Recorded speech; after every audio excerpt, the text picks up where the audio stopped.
அந்த தந்தி போஸ்ட் இருக்கே, அதுக்கு பக்கத்துல 2வது வீடு இருக்கு பாத்தியா, அதுதான் உங்க தாத்தாவோட சொந்தக்காரவங்க வீடு. அங்கதான் உங்க தாத்தா இருக்காரு. என்ன அப்பா, நான் இது வரைக்கும் பார்த்ததே இல்லையே தாத்தாவை, எப்படி அடையாளம் கண்டுபிடிக்கிறது? நீ அங்க போய் நான் தான் காமாட்சி மகன் சொல்றா பாலா, அவரே அடையாளம் கண்டுபிடிச்சிருவாரு. அப்புறம் அப்படியே மடியில தூக்கி வச்சு கண்ணே மணியே முத்தேன்னு கொஞ்சம் எடுத்து விடுவாரு. அப்புறம் சாக்லேட் பிஸ்கட்லாம் கொடுப்பாரு. எது கொடுத்தாலும் ஏய் அவர் எது கொடுத்தாலும் வேணான்னு மட்டும் சொல்லிடாதரா, எல்லாத்தையும் வாங்கி பத்திரமா பாக்கெட்ல வச்சுக்க. நீ என்ன சொன்னாலும் எனக்கு அவர் பார்க்க விருப்பம் இல்லப்பா. நான் போய் பாக்குறது அவ்வளவு சரியா படல. எனக்கும் ஒரே யோசனையாத்தான் இருக்கு. அப்போ ஒண்ணு பண்ணுவோமா? என்ன? அந்த மொன கடைக்கு போய் சிக்கன் ரைஸ் ஆர்டர் பண்ணி 2 பேரும் சாப்பிட்டுக்கிட்டே யோசிப்போமா? ஏய் அதெல்லாம் ஒண்ணு வேணாம். அப்பா எது செஞ்சாலும் சரியாத்தான் இருக்கும். நீ முதல்ல போய் தாத்தா பாரு, பார்த்து பேசி எல்லா வேலையும் முடிச்சுட்டு வெளியே வந்து மொனக்கடையில் போய் ஒரு சிக்கன் ரைஸ் வேணா ஆர்டர் பண்ணி சாப்பிட்டுக்க. அப்புறம் நீயா ஒரு ஆட்டோ பிடிச்சி வீட்டுக்கு வந்து சேர்ந்துடணும். நீ 1000 சொன்னாலும் எனக்கு அவரை போய் பார்க்க மனசு வரலப்பா. டே பாலா, 17 வருஷமா அந்த டிரைவர் வேலை பார்த்து உங்க அப்பா சம்பாதிச்ச சொத்து என்னன்னு தெரியுமா?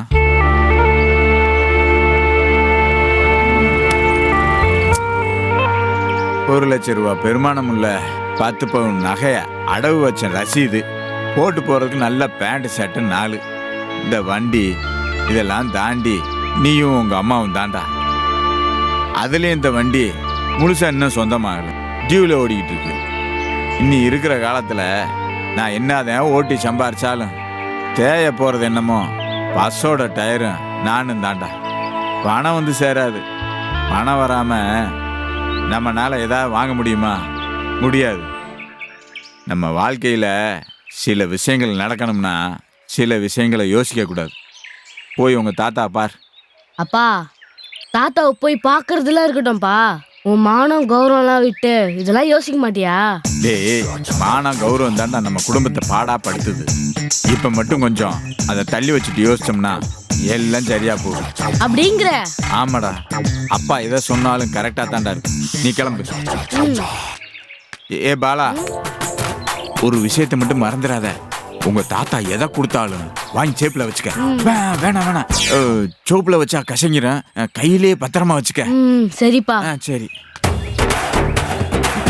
ஏ பெருமாளு, உன் வாழ்க்கையில பிரமாதமான காரியம் செஞ்சிருக்கடா. இனிமே நீ எங்கேயோ போற.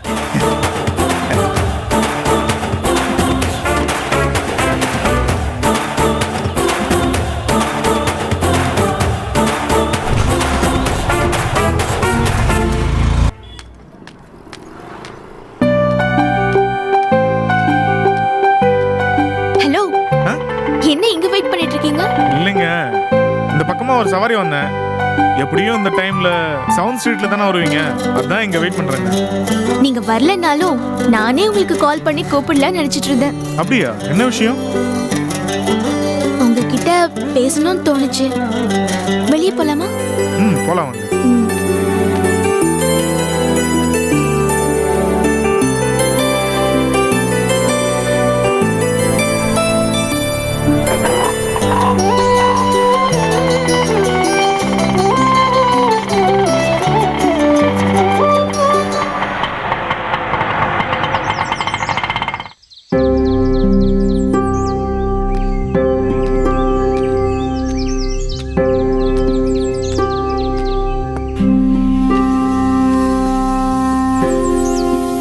என்னங்க, மறுபடியும் அண்ணா ஏதாவது திட்டினாரா?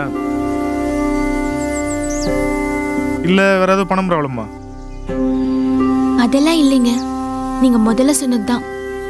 என்னோட பிரச்சனைய கொஞ்ச நாள் பழகுன உங்களாலேயே என்னோட உணர்வுகள், பிரச்சனைகள் எல்லாத்தையும் புரிஞ்சுக்க முடியுது. ஆனா ஒரே அப்பாவுக்கு பிறந்தும் என்னையே எங்க அண்ணனால புரிஞ்சுக்க முடியலன்னு எனக்கு தெரியல. வர வர எனக்கு உறவுகள் மேல இருக்கிற நம்பிக்கை ரொம்ப குறையுதுங்க. அவமானத்தை சந்திக்கிறப்போ இருக்கிற வலி அது யாருக்கும் புரிய மாட்டேங்குது. தினம் தினம் அவமானத்தை சந்திக்கிறப்போ மனசு ரொம்ப வலிக்குதுங்க. நான் எங்க அப்பா வீட்டுக்கு வேலைக்காக போனப்ப அண்ணனை பார்த்த உடனே அவர்கிட்ட பேசணும், வெளியில போகணும்னு பல கனவுகள் இருந்துச்சு. ஆனா இப்போ அவரை பார்த்தாலே கொஞ்சம் விலகி இருக்கணும்னு தோணுது. அப்படி நான் விலகி போனாலும் அவரை திட்டத்தை நிறுத்த போறதில்ல. நீங்க நான் இந்த உலகத்துல யாருமே இல்லாம இருக்க அனாதைங்க எல்லாருமே உங்க கர்த்தரோட பிள்ளைங்க தான். இந்த அழுகையும் அவமானத்தையும் பசியையும் இதெல்லாம் தாங்குற சக்தி அதிகமா கொடுத்துருப்பாரு. பொறுத்துக்குவோம். பொறுமையா இருந்து இருந்து உணர்வுகளே இல்லாத உருவமாயிடுவோமோன்னு ரொம்ப பயமா இருக்குங்க. இங்க சாமி எறும்ப மிதிச்சிடக்கூடாதுன்னு எறும்புக்கு கொடுக்கிற மரியாதை கூட மனுஷனுக்கு கொடுக்க மாட்டேங்கிறாங்க. தப்பு பண்ணவங்க பாவ மன்னிப்பு கேட்டா உடனே மன்னிக்கணும்னு ஜீசஸ் சொல்லிருக்காரு. ஆனா நான் யாரோ பண்ண தப்புக்காக மன்னிப்பு கேட்டு கேட்டு கிடைக்க மாட்டேங்குதுங்க. எதுக்காக திட்டினாருங்க? அவருக்கு என்ன திட்டுறதுக்கு ரீசனே தேவையில்லை. நான் வேற சும்மா இல்லாம அப்பாவோட நினைவு நாள் வருது, அதுக்கு அவர் போட்டோ இருந்தா வச்சு கும்பிடுவேன்னு கேட்டேன். அவ்வளவுதான். அதுக்கு ஆரம்பிச்சவரு என்னென்னமோ பேசிட்டாரு. இதுல என்ன தப்பு இருக்குன்னு எனக்கு தெரியலங்க.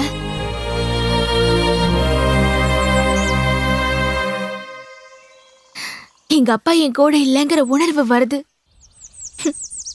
அதுக்காக போட்டோ ஒண்ணு வாங்கி வச்சுக்கணும்னு ஆசைப்பட்டேன். அதே என்னமோ அவர் வாழும்போதும் எங்க அப்பா கூட இருக்கிறதுக்கு எனக்கு கொடுத்து வைக்கலங்க. சாக போற நேரத்துல தான் அவர் கூட இருக்க முடிஞ்சது. அவரு செத்ததுக்கு அப்புறமும் அவர் போட்டோ கூட எனக்கு கிடைக்க மாட்டேங்குது. பேசாம இந்த ஊரை விட்டு கிளம்பி எங்கேயாவது என் அண்ணனுக்கு தெரியாத ஒரு இடத்துக்கு கிளம்பி வாழ்ந்துடலான்னு தோணுது. எனக்கு இங்க இருக்கவே பிடிக்க மாட்டேங்குது. அவருக்கும் நான் கண்ணுல படாம இருந்தா சந்தோஷமா இருப்பார்ல. இல்லைங்க, நீங்க இங்கதான் இருக்கணும். உங்க அண்ணன் கண்ணு முன்னாடி வாழணும். நீங்க அவரோட ஒரு படி மேல நல்லா வாழணும். அவரும் உங்களை என் தங்கச்சின்னு பெருமையா சொல்லி எல்லாரும் முன்னாடி உங்களை ஏத்துக்கணுங்க. இதெல்லாம் நடக்கணுங்க. நடக்கும். இது எல்லாத்தையும் நீங்க நம்புற ஜீசஸ் கிட்ட விட்டுருங்க. எனக்கு இப்பவும் இருக்கிற ஒரே நம்பிக்கை ஜீசஸ் மட்டும்தாங்க. எங்க அண்ணனை எப்படியாவது என்னோட ஒண்ணு சேர்த்துருவார்னு நம்புறேங்க.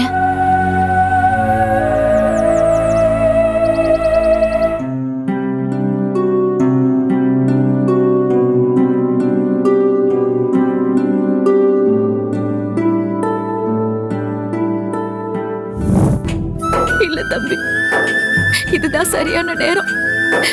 எங்க வீடு தேடி நீங்க வந்தப்போ நாங்க ரொம்ப அசிங்கப்படுத்தி அனுப்பணும். ஆனா நீங்க எல்லாத்தையும் மறந்துட்டு இங்க வந்து நிக்கிறீங்க. ஆனா இதுக்கு மேலும் நான் மன்னிப்பு கேட்காம இருந்தா எனக்குள்ள அதிகமா உறுத்த ஆரம்பிச்சிடும். இந்த மன்னிப்பு எனக்காக மட்டும் இல்ல, என் புருஷனுக்காகவும் சேர்த்துதான். அவர் இந்த நிலைமையில உங்களை பார்த்தாலும் என்ன பேசுவாரோ அதுதான் நானும் உங்ககிட்ட பேசிட்டு இருக்கேன். அவர் வேற, நான் வேற கிடையாது.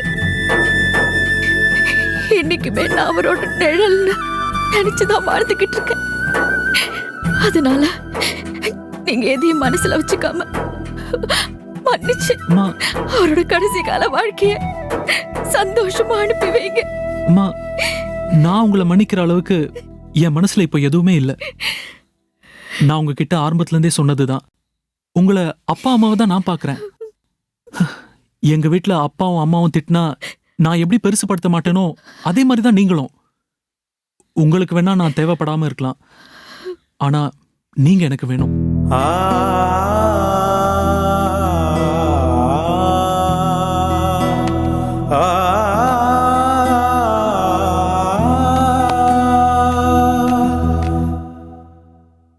என்னாச்சு பிரசாத்? சிவானி எங்க?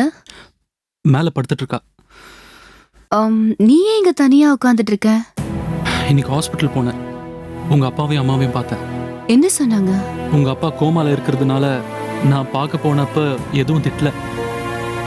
உங்க அம்மாவும் அவர் மனசுல நினைக்கிறத தெளிவா எடுத்து சொன்னாங்க. ஏதாவது பழசெல்லாம் ஞாபகப்படுத்தி பேசினாங்களா? ஆமா.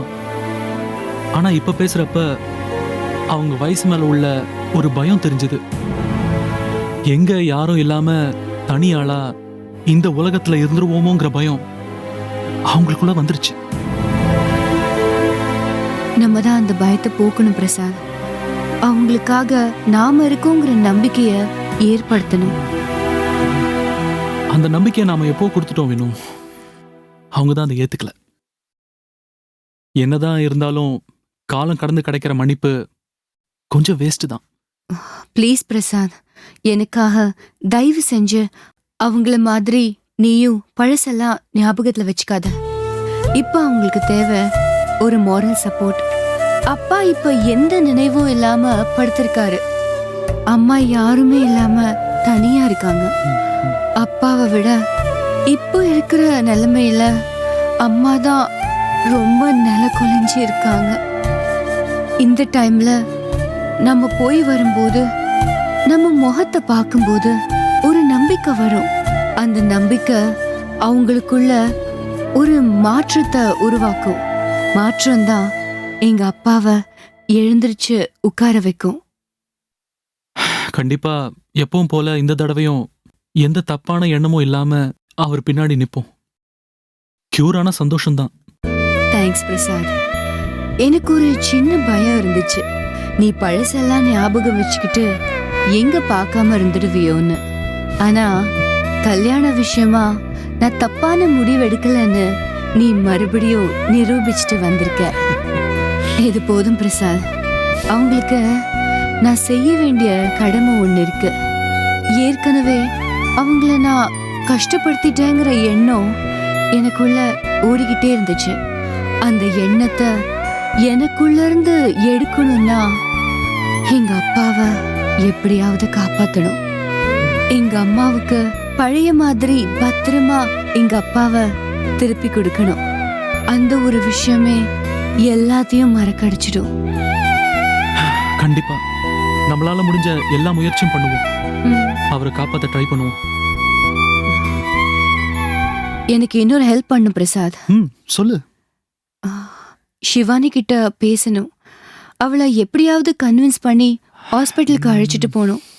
அப்படி அழைச்சிட்டு போனா அம்மாவோட மனநல முழுசா மாறும். அவங்களுக்கு இன்னும் நம்பிக்கை வரும். ட்ரை பண்ணலாம். ஆனா அவளை ஃபோர்ஸ் பண்ண முடியாது. அவளுக்குன்னு மனசுக்குள்ள ஒரு பிம்பத்தை உருவாக்கி வச்சிருக்கா. அது நம்மளால உருவானது தான். அதை நம்மளால உடைக்க முடியாது. அவகிட்ட போனா புரிஞ்சுப்பான்னு நினைக்கிறேன். பார்க்கலாம். அப்பா கியூர் ஆகுற வரைக்கும் அவர் பக்கத்துல இருந்து பாத்துக்கணும்னு நினைக்கிறேன். இதுல ஆபீஸ் வேலையும் மேனேஜ் பண்ணணும். இந்த ரெண்டையும் பேலன்ஸ் பண்ணும்போது வீட்டை சமாளிக்க டைம் இருக்காது. நீ கொஞ்சம் பேலன்ஸ் பண்ணிக்கோ ப்ளீஸ். வினோ, நீ சொல்லனால நான் பண்ணிதான் ஆகணும். அப்புறம் எதுக்கு ஃபார்மாலிட்டிஸ்? போ, போய் குளிச்சுட்டு சாப்பிடு.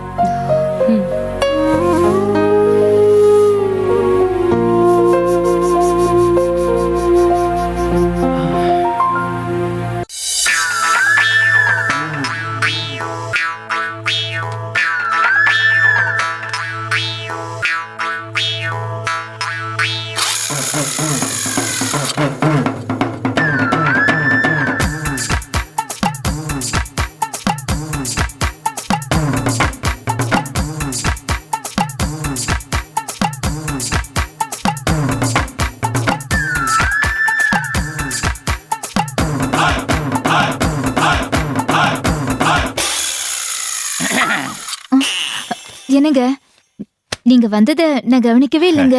பரவாயில்ல. நம்ம செல்லப்பிள்ளை என்ன வரலையா? அவன் என்னைக்கு பொழுது போறதுக்கு முன்னாடி வீட்ல தங்கியிருக்கான். எங்கேயாவது பொறுக்கிட்டு பொழுது சாஞ்சு வருவான். ஒரே பிள்ளைய பிள்ளை திட்டாதம்மா. இதான் முக்கியமான வேலையா வெளியே போயிருப்பான். முடிஞ்ச உடனே வரப்போறேன். அவன் எப்ப வெளியில போனாலும் வீட்டுக்கு வந்தோடனே திட்டுவீங்க. இன்னைக்கு ரொம்ப மரியாதையா பேசுறீங்க.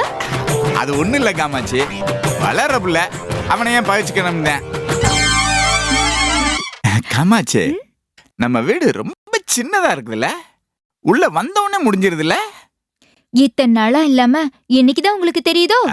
அது இல்லை காமாட்சி, பஸ்ஸை செட்டில் விட்டு வளைக்கும் போது நல்லா லூஸா விட்டுதான் வளைப்பேன். என்ன பெரிய இடம் இல்லையா, அந்த பழக்க தோஷத்துல கேட்டேன். இப்ப என்ன பஸ்ஸை வீட்ல விட்டு திருப்ப போறீங்களா? அது இல்லம்மா, ஃபேன் சத்தம் அதிகமா இருக்குல்ல, அப்பப்ப கிருன்னு மூளைக்குள்ள சுத்துறது மாதிரியே இருக்கு. உள்ளுக்குள்ள ஏதோ உடைஞ்சிருக்குன்னு நினைக்கிறேன். ஆணி அடிச்ச சவரு. ரூம் எல்லாம் சின்ன சின்னதா இருக்குல்ல. அன்னைக்கு நான் சொன்னப்ப வீட்டை மாத்தினா நமக்கு தான் லாஸ், ஷிஃப்டிங் சார்ஜ், அட்வான்ஸ்னு என்னென்னமோ சொன்னீங்க. இப்ப அதெல்லாம் இல்லையா? வாடகை வீட்டுல இருந்து வாடகை வீட்டுக்கு போனா தானே லாஸ்ன்னு சொன்னேன். சொந்த வீட்டுக்கு போனா லாஸ்ன்னு சொன்னானா? எப்படி? கடவுள் ஒரு வழியை காமிச்சிருக்காரு. நான் அந்த வழிதான் போய்கிட்டு இருக்கேன். பாப்போம். 12 வருஷமா வழிகாட்டாத கடவுளா இப்போ உங்களுக்கு வழி காமிச்சிருக்காரு. நம்பிக்கை தான் வாழ்க்கை காமாச்சு. நான் உன்னை கல்யாணம் பண்றப்ப என் பாக்கெட்ல வெறும் 500 ரூபா தான் இருந்துச்சு. சமாளிக்கல, சமாளிப்போம். அன்னைக்கு இருந்த உலகம் வேற, இன்னைக்கு இருக்கிற உலகம் வேற. அதே நிலைமை இப்ப ஏற்பட்டுச்சுன்னா நாம 2 பேரும் தற்கொலை பண்ணிட்டு இருந்திருப்போம். நம்ம இந்த வீட்டுக்கு வர்றப்ப நம்ம கிட்ட என்ன இருந்துச்சு? ஒண்ணும் இல்லைல்ல. இருந்தாலும் வாழ்ந்துகிட்டு தானே இருக்கான். பொங்கறதும் திங்கறது மட்டும் வாழ்க்கை இல்லைங்க. நாளை பின்ன நம்ம சந்ததிக்கும் சேர்த்து வச்சுட்டு அவங்களையும் கஷ்டப்படாம பாத்துக்கணும். எனக்கும் தெரியும் காமாட்சி, அதுக்குதான் ஒரு திட்டத்தை போட்டுக்கிட்டே இருக்கேன். அந்த திட்டம் தான் என்ன? கடவுள் எனக்கு ஒரு நல்ல வழியை காமிச்சிருக்காரு. நான் அந்த வழியை பாலா கிட்ட காமிச்சிட்டு வந்திருக்கேன். என்ன வழி? உங்க அப்பா வந்து தங்கியிருக்காருல, உங்க சொந்தக்காரங்க வீடு, ஆமா, அந்த வழியை காமிச்சிட்டு வந்திருக்கேன். பாலா எங்க அப்பாவை பார்க்க போயிருக்கானா? பார்க்க மட்டும் இல்ல, அவர் எதை கொடுத்தாலும் வாங்கிட்டு வர சொல்லியிருக்கேன். இந்நேரம் உன் பிள்ளை உங்க அப்பாட்ட பேசி முடிச்சிட்டு பத்திரத்தை வாங்கிட்டு வீர நட போட்டு வீட்டுக்கு வந்துகிட்டு இருப்பான். எனக்கு என்னமோ இதெல்லாம் நடக்கிற மாதிரி தெரியல. உன் பிளட் குரூப் நெகட்டிவ்ங்கிறதுனால நீ திங்க் பண்றது எல்லாமே நெகட்டிவா இருக்கு. இந்த விஷயம் நிச்சயம் கண்டிப்பா ஒர்க் அவுட் ஆகும் பாரு. அது அவன் வந்தோடனே தெரிஞ்சிடும். கோயிந்தா கோயிந்தா. யாரா அவன்? கோயிந்தா கோயிந்தா. இப்பதான் ஒரு திட்டத்தை போட்டுக்கிட்டு இருக்க, அதுக்குள்ள கோவிந்தாவா? எர்ரா கட்டியா.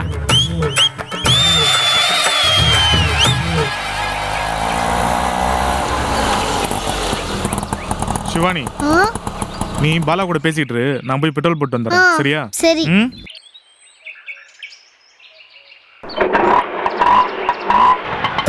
ஹாய் பாலா. ஹாய் சிவானி. என்ன சிட்டியான எங்க போறாரு? பெட்ரோல் போட. ஓ, இப்பெல்லாம் மல்லியை பார்க்கவே முடியல, ரொம்ப பிஸியா? இல்லப்பா, ஹாஃப் இயர்லி எக்ஸாம் வந்துச்சுல, அதனால படிக்க முடியாம போச்சு. அம்மாவும் எக்ஸாம் முடிகிற வரைக்கும் டான்ஸ் கிளாஸ் போவேன்னு சொல்லிட்டாங்க. நீ எக்ஸாம்லாம் ஒழுங்கா எழுதுனியா? நல்லா எழுதுனேன். நான் உனக்கு ஒரு குட் நியூஸ் சொல்ல போறேன். என்னது?